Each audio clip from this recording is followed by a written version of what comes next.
छौरा छौरी से मिला गेलै आला भल किच किच में छौरा छौरी से मिला गेलै आला भल किच किच में ऊपर वाला के चीज बनल कई दूगो जान के बीच में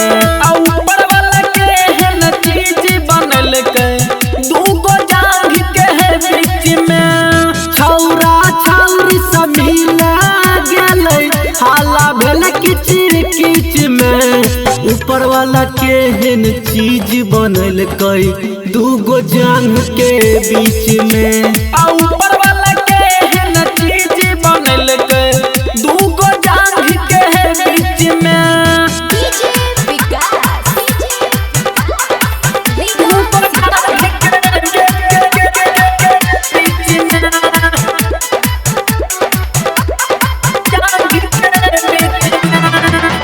ढेर दिन के बाद छौरा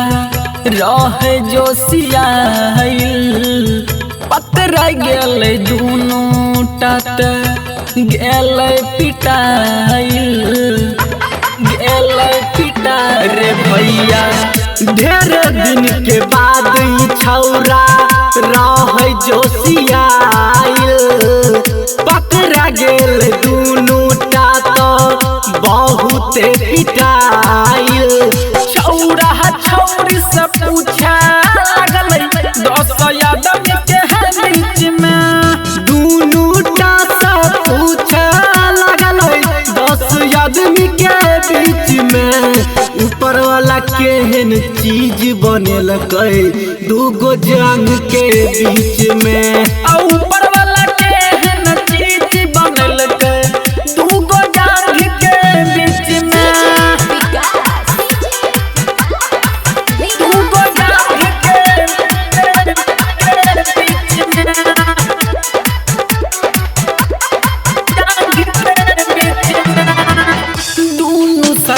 रात बितैना